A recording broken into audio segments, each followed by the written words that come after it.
Welcome to my channel. ಮನೇಲಿ ನಾವು ಎಷ್ಟೇ ರುಚಿಯಾಗಿ ಅಡುಗೆ ಮಾಡಿ ತಿಂದ್ರೂ ಟೀ ಕಾಫಿ ಜೊತೆ ಏನಾದರೂ ಸ್ನ್ಯಾಕ್ಸ್ ಬೇಕಾಗುತ್ತೆ. ಹೊರಗಡೆಯಿಂದ ಮನೆಗೆ ಬಂದರೆ ಮಕ್ಕಳು ಸ್ಕೂಲಿಂದ ಬಂದ್ರೂ ಏನಾದರೂ ತಿನ್ನಬೇಕು ಅನ್ನಿಸ್ತಾ ಇರುತ್ತೆ.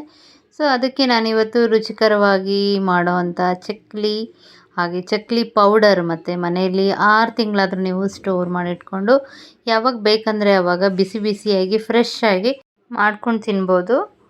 ಇಲ್ಲಿ ಅಕ್ಕಿ 2 ಸೇರು ಅಕ್ಕಿನ ಚೆನ್ನಾಗಿ ಒಂದು 5-6 ಸಾರಿ ತೊಳೆದ್ಬಿಟ್ಟು ಚೆನ್ನಾಗಿ ಒಣಗಿಸಿ ಅದನ್ನು ಬಾಣಲಿಯಲ್ಲಿ ಸ್ವಲ್ಪ ಬಿಸಿ ಮಾಡಬೇಕಾಗುತ್ತೆ. ಬಿಸಿ ಮಾಡಿ ಮಿಲ್ಲಲ್ಲಿ ಹಾಕಿಸ್ಕೊಬಂದರೆ ಪೌಡರ್ ರೆಡಿ ಆಗಿಬಿಡುತ್ತೆ. ಸೊ ನಾನಿಲ್ಲಿ ಅರ್ಧ ಕೆ ಜಿ ಕಡಲೆ ತೊಗೊಂಡಿದ್ದೀನಿ, ಹುರಿಗಡಲೆ.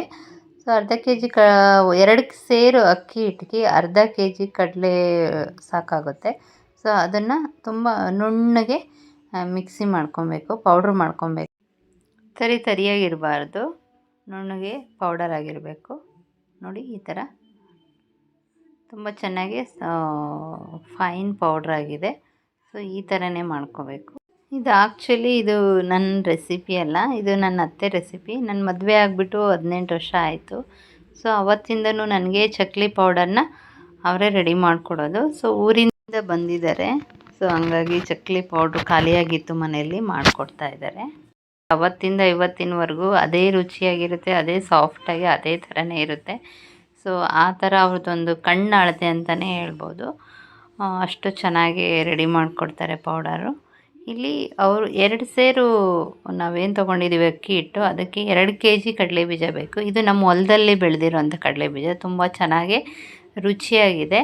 ಕಡಲೆಬೀಜದಿಂದನೇ ಚಕ್ಲಿ ತುಂಬ ಸಾಫ್ಟಾಗಿ ಬರೋದು. ಕಡಲೆಬೀಜನ ನಾವು ಎಷ್ಟು ಅಕ್ಕಿ ಹಿಟ್ಟಿರುತ್ತೋ ಅಷ್ಟೇ ಹಾಕ್ಕೊಂಡ್ರೇ ಅದು ಕರೆಕ್ಟಾಗಿ ಇರುತ್ತೆ. ಸೊ ಇದನ್ನು ತುಂಬ ಚೆನ್ನಾಗಿ ಪೌಡ್ರು ಮಾಡ್ಕೊಬೇಕು, ಫುಲ್ ಪೌಡ್ರ್ ಆಗಬೇಕು. ಇದನ್ನು ನಾವು ಆರ್ಮಿಯಿಂದ ವರ್ಷಕ್ಕೆ ಒಂದೇ ಸರಿ ಊರಿಗೆ ಬರ್ತಾಯಿದ್ದಿದ್ದು. ಸೊ ಹಂಗಾಗಿ ನಮ್ಮ ಅತ್ತೆ ಇದೆಲ್ಲ ರೆಡಿ ಮಾಡಿಕೊಡ್ತಾಯಿದ್ರು. ನಾನು ಕಡಿಮೆ ಅಂದ್ರೂ 6 ತಿಂಗಳವರೆಗೂ ನಾನು ಯೂಸ್ ಮಾಡಿದ್ದೀನಿ.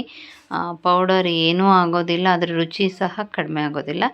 ಬಟ್ ಇದನ್ನು ಕರೆಕ್ಟಾಗಿ ಮೆಷರ್ಮೆಂಟು ಕರೆಕ್ಟಾಗಿರಬೇಕು, ಹಾಕೋದೆಲ್ಲ ಕರೆಕ್ಟಾಗಿ ನಾವು ಹಾಕ್ಬಿಡ್ಬೇಕು.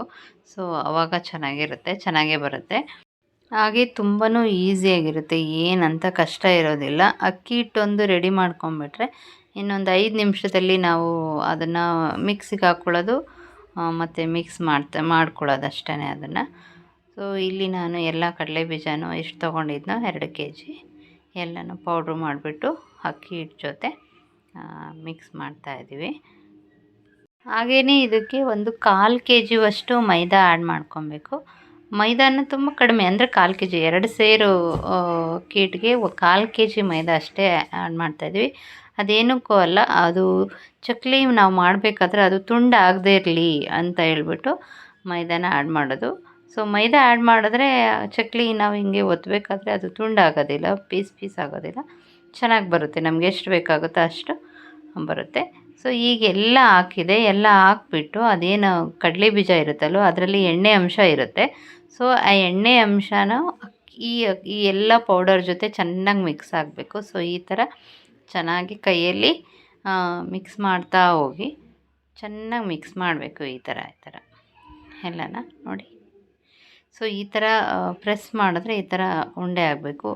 ಅಂದರೆ ಹಿಟ್ಟು ಕರೆಕ್ಟಾಗಿ ಅದು ಆಗಿದೆ, ಅದು ಚೆನ್ನಾಗಿ ಸಿಕ್ಕಿದೆ ಅಂತ ಹೇಳ್ಬಿಟ್ಟು ಅರ್ಥ. ಅಷ್ಟು ಸಾಫ್ಟ್ ಆಗಿಬಿಟ್ಟಿದೆ. ಈಗ ಅಕ್ಕಿ ಹಿಟ್ಟು ರೆಡಿಯಾಗಿದೆ, ಅಂದರೆ ಚಕ್ಲಿ ಹಿಟ್ಟು ರೆಡಿಯಾಗಿದೆ.